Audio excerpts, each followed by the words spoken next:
بسم اللہ والحمدللہ۔ دروس مہمہ کا تیسرا سبق لا الہ الا اللہ کی شرطوں کے بارے میں ہے۔ پچھلے درس میں ہم نے لا الہ الا اللہ کا معنی بیان کر دیا تھا۔ اب آج کے درس میں ہم اس عظیم الشان کلمہ کی شرطیں بیان کریں گے اور وہ 8 ہیں۔ پہلی شرط ہے اس کلمے کا معنی جاننا۔ اللہ تعالیٰ کا ارشاد ہے، پس تم جانو کہ اللہ کے علاوہ کوئی لائق عبادت نہیں ہے۔ اور صحیح حدیث میں حضرت عثمان بن عفان رضی اللہ تعالیٰ عنہ سے روایت ہے کہ نبی اکرم صلی اللہ علیہ وسلم نے ارشاد فرمایا، جو شخص دنیا سے اس حال میں جائے کہ وہ جانتا ہو کہ اللہ کے علاوہ کوئی لائق عبادت نہیں ہے تو وہ جنت میں داخل ہوگا۔ دوسری شرط یہ ہے کہ اس کلمہ کا کہنے والا بلا کسی شبہ کے دل کے یقین کے ساتھ کہہ رہا ہو۔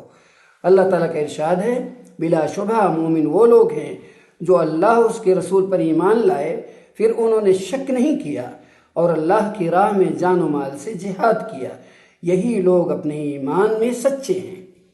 تو یہاں ان کے ایمان کی درستگی کے لیے شک نہ ہونے کی شرط رکھی، اور نبی اکرم صلی اللہ علیہ وسلم نے ارشاد فرمایا، میں گواہی دیتا ہوں کہ اللہ کے علاوہ کوئی لائق عبادت نہیں اور میں اللہ کا رسول ہوں۔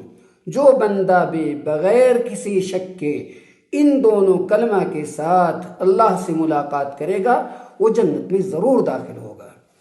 تیسری شرط یہ ہے کہ اس کلمہ کے سارے تقاضوں کو زبان و دل سے قبول کرے۔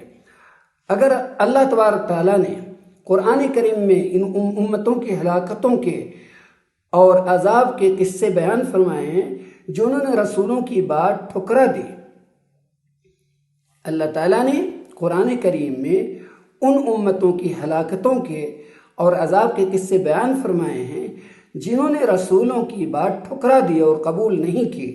اور صحیح حدیث میں حضرت ابو موسیٰ اشعری رضی اللہ عنہ سے روایت ہے کہ نبی اکرم صلی اللہ علیہ وسلم نے ارشاد فرمایا کہ اللہ تعالیٰ نے جو علم اور ہدایت دے کر مجھے بھیجا ہے اس کی مثال کسی زمین پر موسلادھار بارش کی سی ہے، پھر اس زمین میں ایک زرخیز حصہ تھا جس نے پانی جذب کیا اور خوب پیداوار کی، اور ایک دوسرا حصہ چکنی اور سخت زمین کا تھا، نہ تو اس نے پانی جذب کیا اور نہ ہی کچھ اگایا۔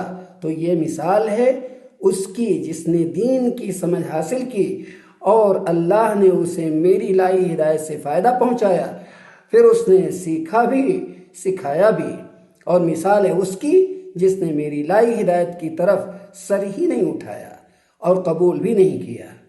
یہ 8 شرطوں میں سے 3 شرطیں ہیں، باقی اگلے درس میں انشاءاللہ۔